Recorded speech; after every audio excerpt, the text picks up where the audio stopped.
Happy New Year. So this is the intro for the video that I shot where I sat down with 3 ladies who are over 30 just to give their opinions on what it's like to be 30 and unmarried. Part 2. I hope you guys enjoy it. Please leave a comment on the views that you agreed with, disagreed with. Let's engage. Let's engage, and I hope that you have a great time watching this, truly and honestly. And please do not forget to subscribe. That's very important. Subscribing is very important. I don't know why you're not subscribed yet, if you're not subscribed and you're watching this video. But anyway, I hope you really enjoy this video, and just remember the best is always yet to come, and let's look forward to this year, whatever the outcome. Thanks guys. Bye. Hi guys. How are you? Hi. You good, man? Good, thanks. So from left to right we have Vanessa, Unmarried. We have Patricia, PCAS. We have Kitumete Lekaba. So today's question basically, and today's conversation is about being 30 and unmarried and societal pressures. My first question actually is to all of you. We'll start from left to right. Do you guys think there are societal pressures to being a woman that's above 30 and unmarried? I think yes. I think there are societal pressures. I think the societal pressures in my end comes from my family.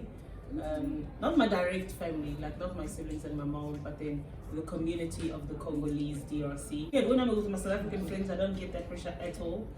In fact, I feel like there's more desire for children than marriage with my South African friend, which I'm so blessed that I did high school. Yes, I have a good amount of South African friends.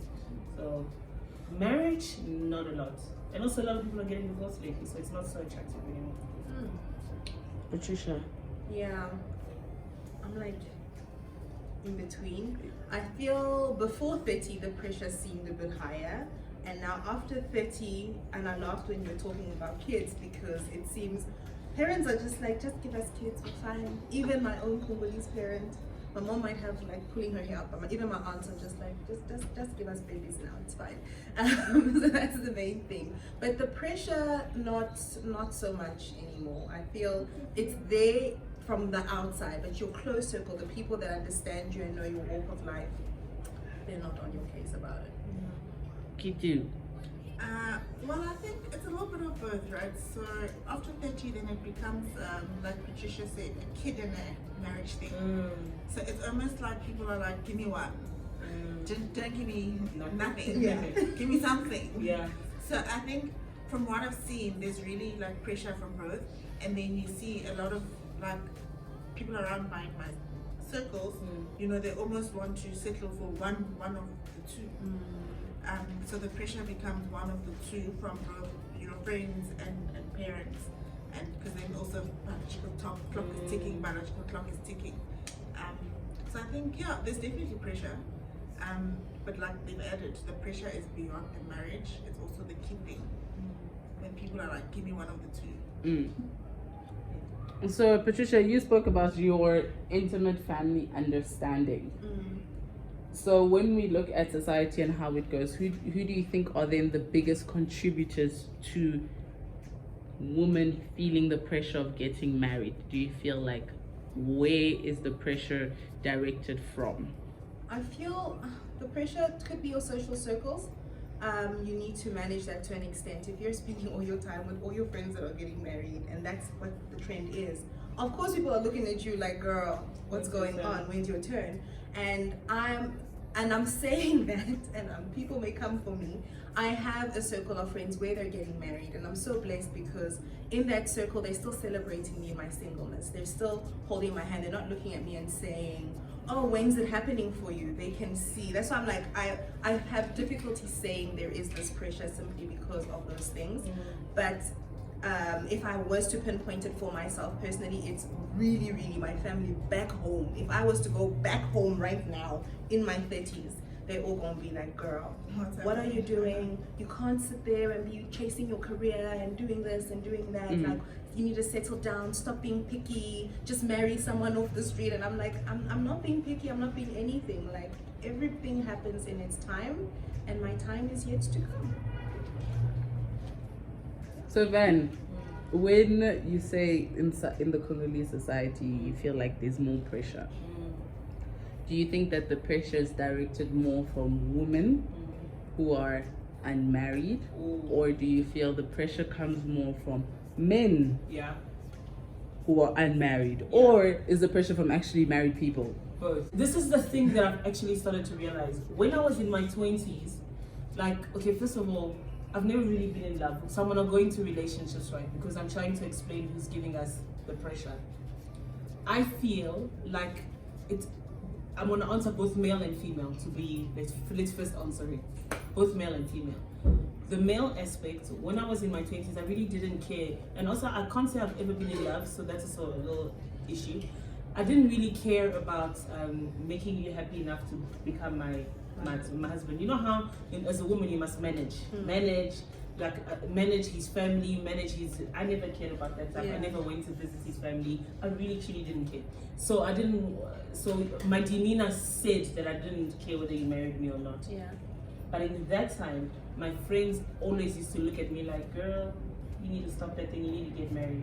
So I think in my early 20s, I would say that the pressure came more from the girls. But the guys didn't care. They were like, are you going on a date? My demeanor was like, we homies, right? Yeah. In my 30s, it's funny. It's more pressure from the guys. But it's weird pressure. You go on a date with a guy, he looks at you as if you're craving marriage. And it's awkward because it's like, my guy, I'm just here because now I know what I want. Yeah. And now I'm not even trying to put, because back when I was young, I used to pull a wall, like, I'm not killing myself with you. But now I'm actually just like let's get to know each other. But they come at you like, this girl wants Don't marriage. rush And I'm me. like, no, but I really don't. I really know the backdrop of this. So I think in different seasons, in my late 20s, like 27 to 30, I would say it was heavily from women. Heavily. Women my age, heavily. Like, even if you go out, you post, you drinking, people look at you like, girl, when are you gonna get married? You're still drinking, you were drinking at Vets, now you're still drinking. When now in my 30s, you go on a date with a guy, it's always looking at you like, so what are your goals? I'm like, I love me kids, and they look at you like, ding, ding, ding. She wants a child, she wants to get married. But so both. So are you saying, so with what you're saying then, guys feel that women are pressurizing them for marriage? Yes. Got you. And I don't know why.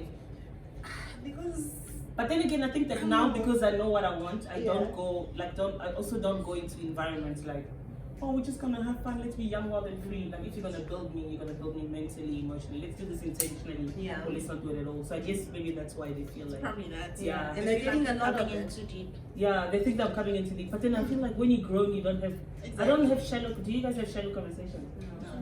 But that's a problem, right? Because then they think you're coming in too deep. But Yeah. then you're like, dude, I'm not here to play though. Yeah. Yeah. I'm not here to have drinks every weekend. Yeah, like, Get to know each other for 2 years and giant for In- 2 years.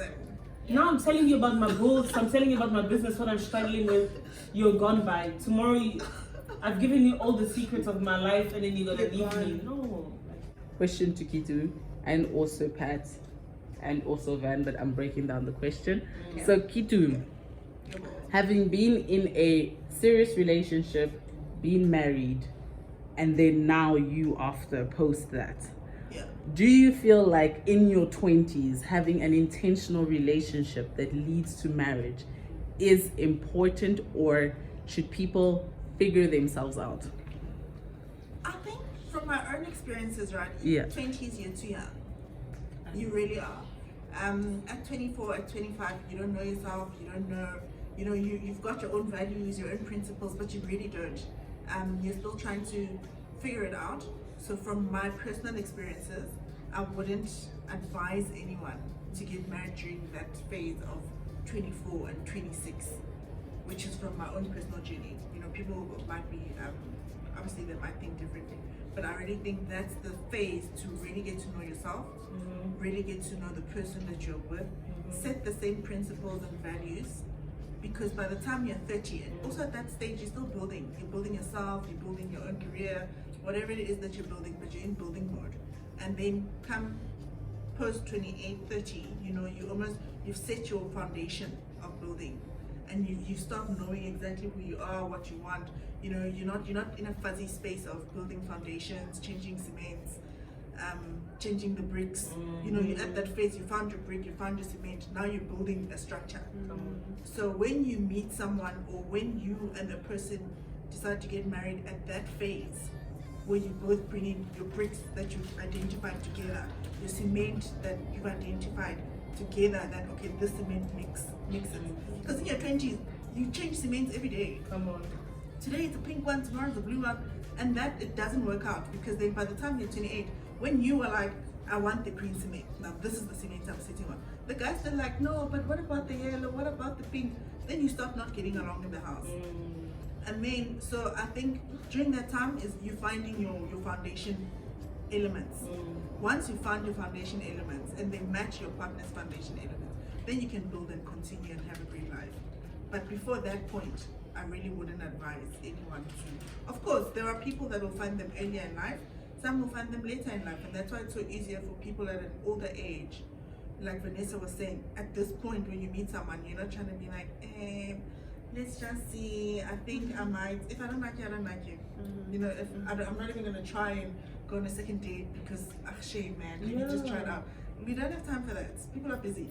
So if I go on a second date with you, I clearly like you, I've identified that me and you have the same elements that we can continue building together.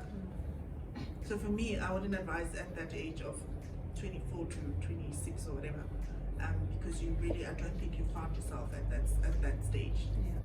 Patricia, with what Kitu said about being in your early 20s to at least 26, discovering yourselves, and you haven't been in a serious relationship in your 20s, do you feel like when relationships in 20s don't end up in marriage, one of the partners feels like their time was wasted? No, I think I don't think it's a waste. It wasn't a waste. This is my experience, right? So for me, I've got a big heart. I love with all my heart. And when my relationship ended, I'm a fairy tale kind of girl, big on romance. I was like, yes, married him I've been with him this long, sure he's gonna end in marriage, and it didn't. And it sucked and it hurt. But in that time, I got to date myself. It took that relationship ending and me having the time to know myself, to know that, wow, Patricia, you're pretty amazing. You like this, you like that. I was so good at being the perfect girlfriend that I would have lost myself had I married this person, and there was nothing wrong with them. But had we gone and gotten married, I would have done everything. I would have done everything to please the family, everything to please him, all that stuff, but then you lose yourself. Then it ends in what? Divorce, or I'm now that girl sitting there, Patricia, what's going on? Oh no, let me ask him what he wants to do. Babe, what do you want? You know, and that would have been my life. So I feel it wasn't a waste of my time. It was a learning curve for me, and I continue to learn and grow from that experience. And yeah. You know, when you were speaking, when you answered, I was like, hell no, that's a waste of time. But then somewhere in your answer, I completely agree with you that it's in the process of the hurt and in the process of the, because I'm 1000% with you. Where when I was in like my last relationship, which really is my only relationship, I think I gave myself so, like I you know when you try to make things work so hard that you actually aren't yourself at all, and then when everything ends, you're like, actually this is, I'm a lot not myself in a relationship. In fact, my happiest moments were my alone moments. And so it was very, and I'm not, you know, disrespecting. No, I know.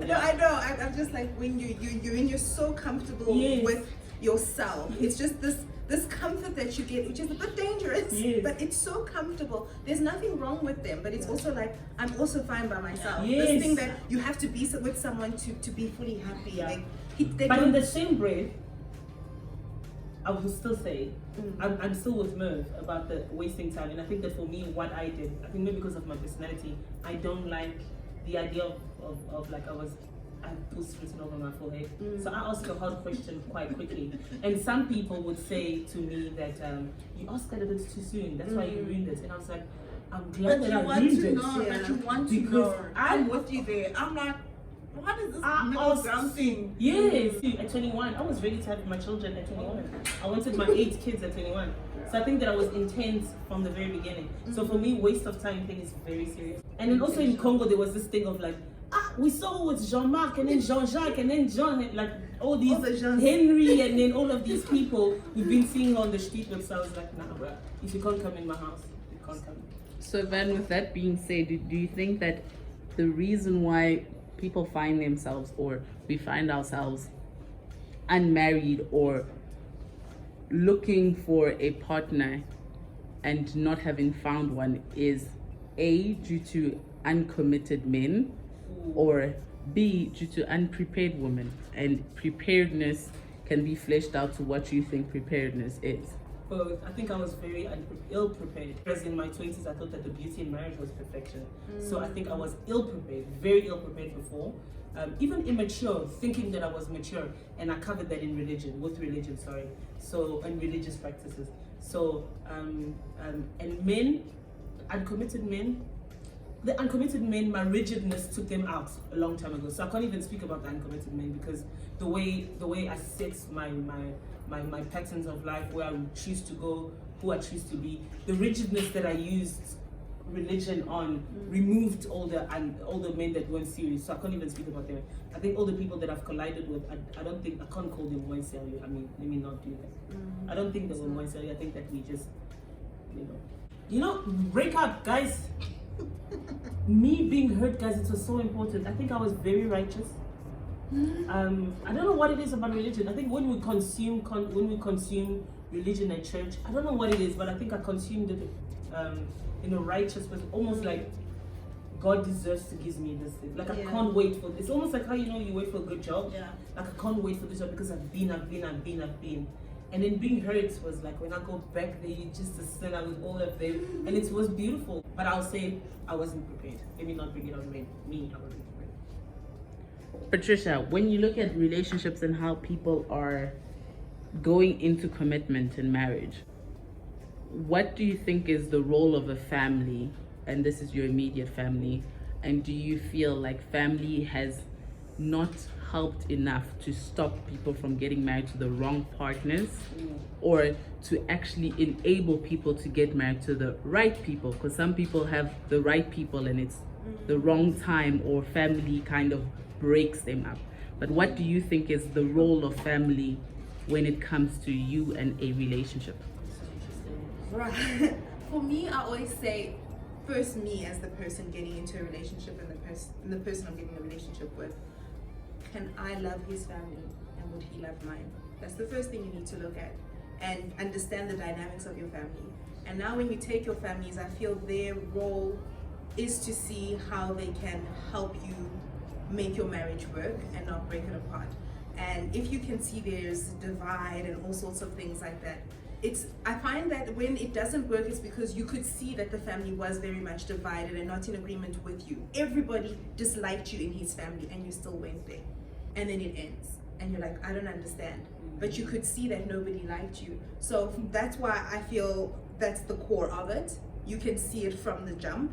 If you can see there's this friction, you need to work through it. And if he's not willing or able or going to make the compromises, you're going to have a problem. There are some people whose families are super, super toxic and they have to remove themselves from that unit.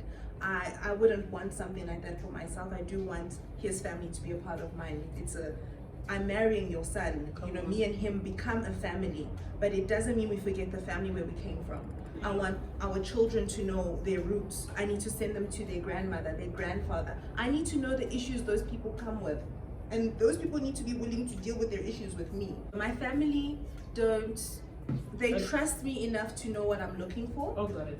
I do wish though sometimes, because there are some things like afterwards that they'll say to you like, yeah, and you're like, why didn't you tell me? Because it's one of those things that I maybe feel like had you highlighted it, I would have been a bit more cautious, or maybe I would have been more patient with this person had you pointed it out. Yeah. So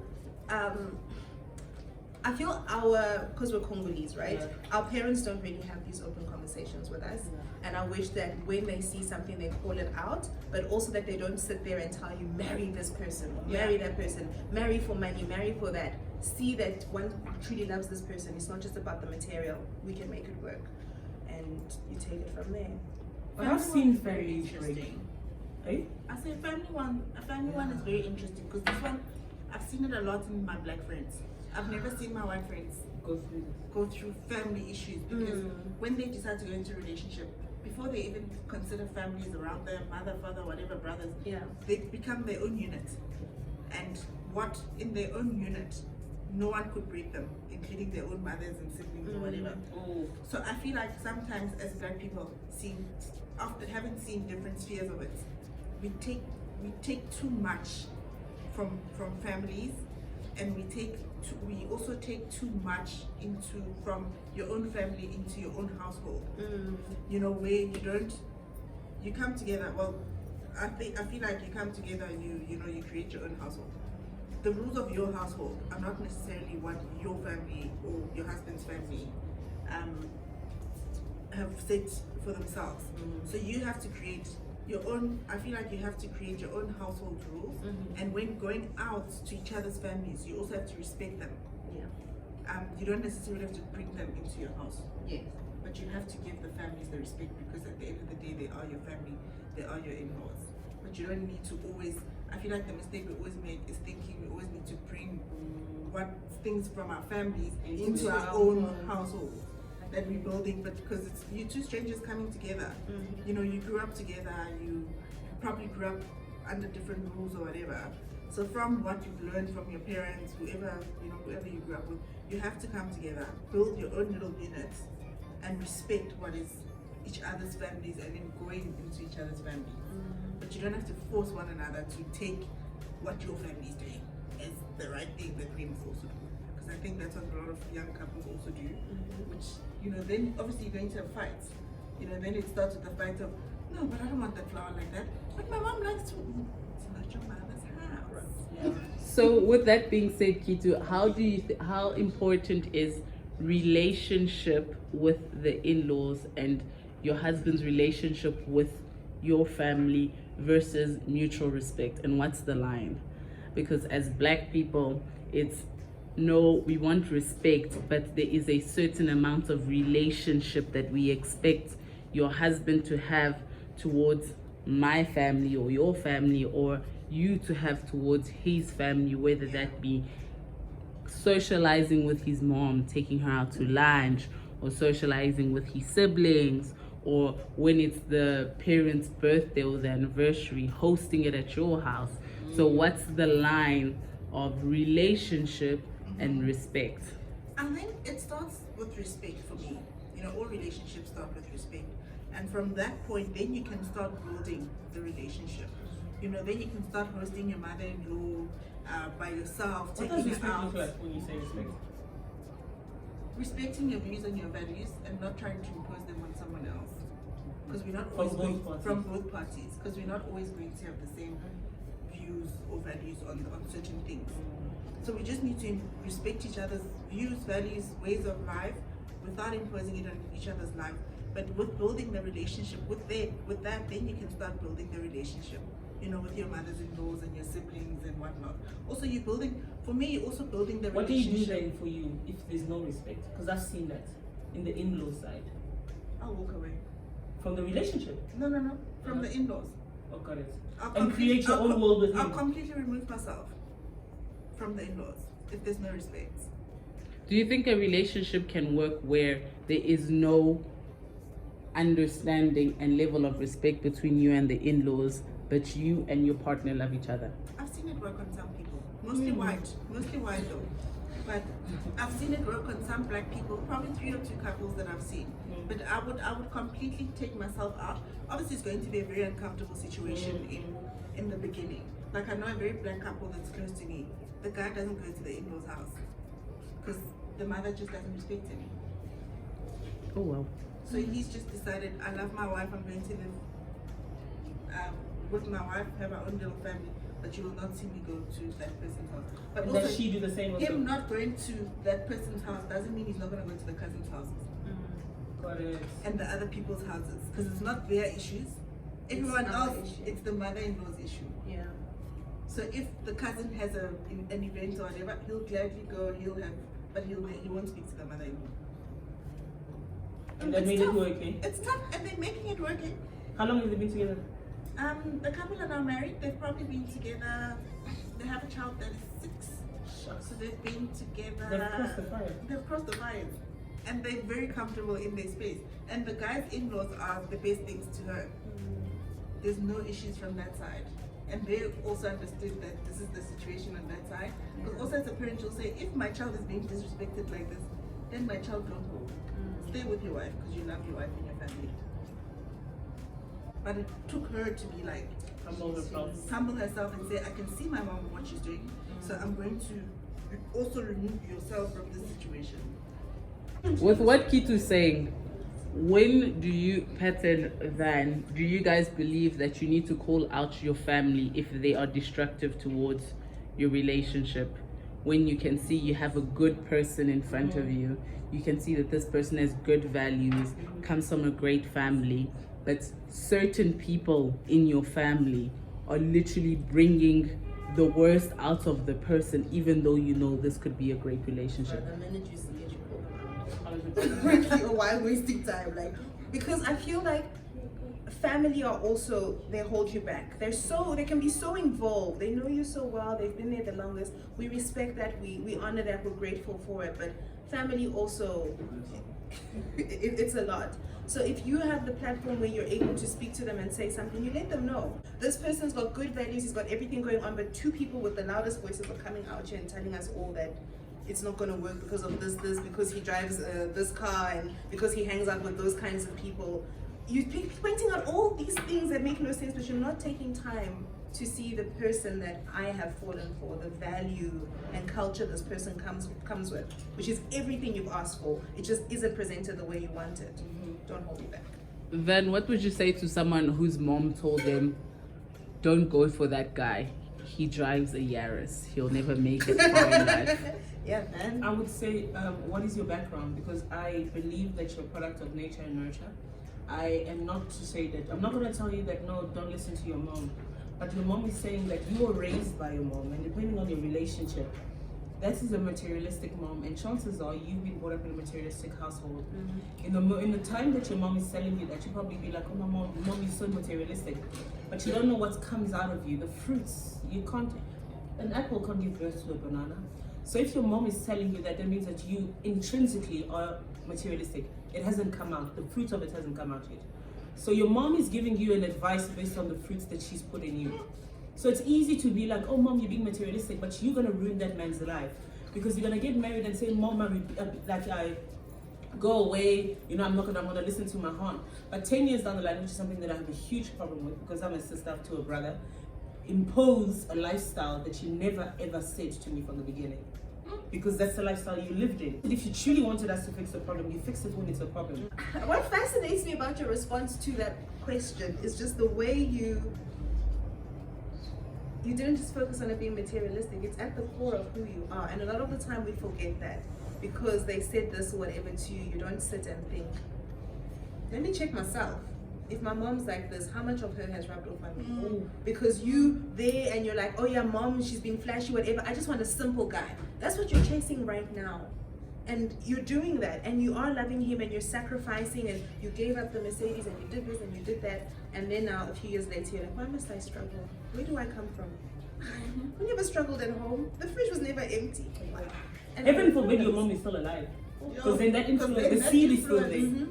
And you know, as we grow up, we see that your closest friends are your siblings and your mom. You're definitely, my parents love So you know that now your ear goes back to the materialism. So your mom starts saying, take the food in the fridge. Yes.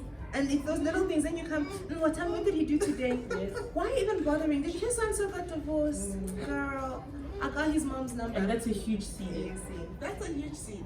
Before you go into a relationship, what would you say is the percentage split in terms of the family being a good family and your person being a good person?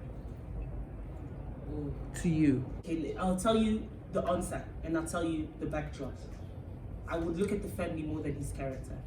The reason being, what I have seen from my friends is that people present themselves to be good. I can come with you on a date and I present myself to be this great, helpful person, but I don't want to pretend to you, because I know that I'm putting my best self. Yeah. But bring me to your family and I will see the ruins. Yeah. And I will see the ruins, and then you give me the chance to choose those ruins. The rest will pray. Patricia. 50-50, bruh. Like, I'm literally like, I hear what you're saying, but it's really 50-50 because I'm spending most of my time with him, getting to know him. So it's 100% him at the start, and then the family comes in after. Also, I'm super cautious, so I don't like rush into things. I take my time. I'll get to know you, and then after a while, like, I'll also test your patience. So you'll start showing me more sides to you, and then bring in the family, and things start making more sense, and then it all comes full circle and makes the whole rest of the person that you fell for. But I can't look at the family because I'll still be like, hey, no, maybe his family is just crazy, and then I want to go back and look at him. So that's why I need it like both ways. Do I have to like all of you? I think for me, foundation is very important here. Your family, how you grew up, who you grew up with, how you grew up, and who you grew up around. Yeah. That is so important to me. I've also experienced, devious aunts that without them I would probably still be married, but that's a story for another day. But how you grew up and who you grew up with, for me, is very important. So back to what Vanessa said, family is key. You can't, because everyone comes nice here, because everyone comes with an auditioning persona. So everything about them is nice, it's cool. And then you meet the other end of it, the not so nice parts. Then you realize, actually maybe. But when you first know where this person comes from, who they grew up with, and you see the personalities which they grew up with, I think you can learn a lot from that person. So for me, foundation is very important. So what would you say is the most important thing right now when going on dates and choosing someone to be committed to? What are your key things? If you had to list 3 things that play in your mind when you go on a date, or if you're dating, what are the things that are key to you? I really want to hear from you, Tito. Peace. I can't date a guy that doesn't have peace. How does that look like? Him having peace. Non-toxic. Can deal with the toxins around him. How do you see that? Like, let's say we're on a date. What are triggering things? From conversations. I think from conversations. Also, you can't be upset about other people's wins, successes. You have to be very sure of yourself to have the peace I'm looking for. So if you don't have that peace, I can't deal with you, because also I've got a lot of peace at this stage in my life. I don't get affected by a lot of external things. So if you can't handle that, I'm going to irritate you because I'm calm. If you don't know how to be calm and don't know how to have peace. So peace is very important to me. I love nice things, money. Say it louder for the people at the guys. Guys, we love nice things, and life is expensive. Hey? Life is so expensive. So you can't also meet the nice guy, the perfect guy, and they can't give you the life that you want, and you think that you guys are going to be happy in your shack and deep slit. You need to be very realistic about it. You have to be very realistic about what it is you want in your life. Obviously, you don't. I'm not saying give me the moon and the earth and take me to America every other day. But be able to sustain our lives. Also, I'm not saying sustain my life. I can sustain my life to a certain extent, which I've done for a long time. So if you want to meet me at a certain point, we're going to fight. That's a given. Of course, life things happen. One day someone might lose a job or whatever, but that's life's things, and you deal with that when they come. But on a general and under G, you have to be able to meet each other where you are at that point. Because coming back to your point with that mother thing and the car thing, you'll fight 10 years from now. I'll be like, but if I went back to my mother's house, I'll probably be living her life. Look where I am now. And also your mother will be looking at you like, woo! Suffering. I'm so old and seeing you suffer like this. So I think that's the second thing to me. Lastly, it's also your foundations and what you have built your own life's foundation on.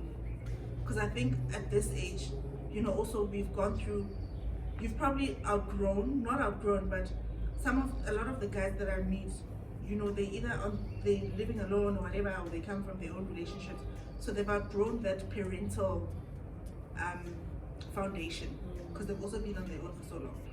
So you yourself have to have your own foundation. So those blocks, those foundation blocks that you've built for yourself are very important to me, because if they're not the right blocks, then me and you cannot build together. It's so hard for me to understand. What does that look like? Me building my own blocks. Because if I ask this of a guy, I must have it within myself. How does that look like? So it's most of the guys that I currently meet, okay, they obviously out the house, okay. So for him, it's what is your values on certain things? Christianity, where do you stand? What are your important values of life? You know, what can you stand? What is that thing that you cannot stand about me? You know, what are the... Also, I can't be with a guy that says, Kiji, you can't drink wine. Or, you know, there's certain blocks that people take for granted, but they're so important. You know, what do you like to do in your spare time? What is your mental health routine? How do you keep yourself sane in this hectic job of life? Do you have children? What is your relationship with your children?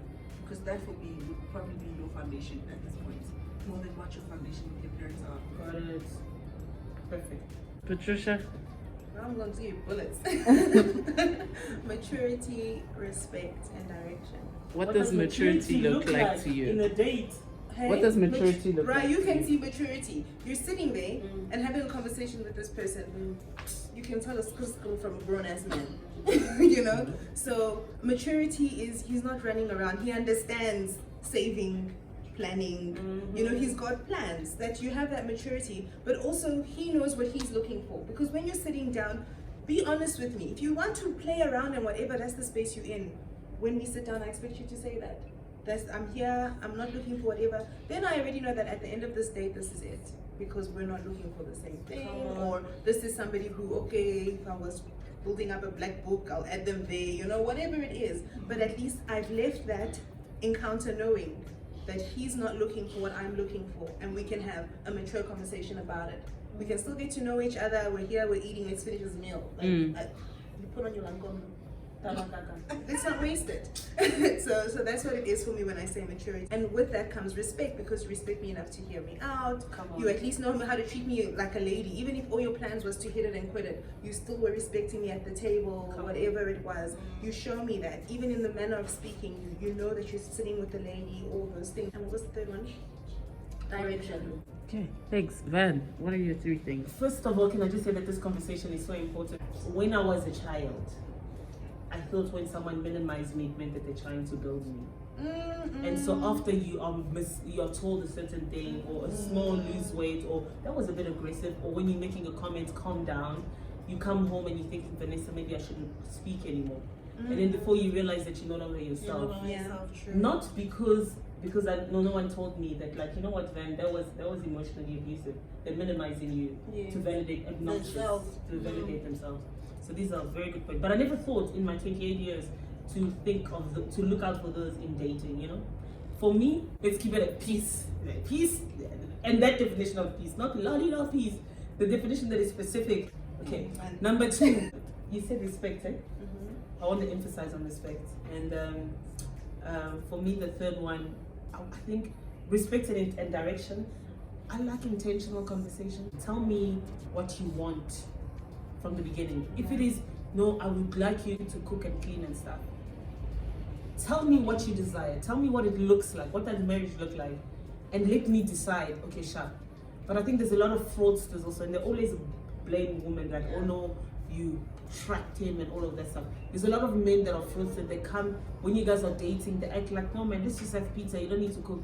Oh no man, it's always, no, it's chill. When you get married, talanga, morning, I'm making breakfast. Lunch, you don't want to make your own lunch, I'm making your lunch. Dinner, I'm making your dinner. Before I know it, I don't even have a passion, I don't even have a job. Because my job, I was working for myself. Now you've consumed all my time because I can't prove that my boss is calling me. So I think those things are very important. Lay it out for me, and then let me choose, because a lot of men are also scammers. Thank you so much, guys.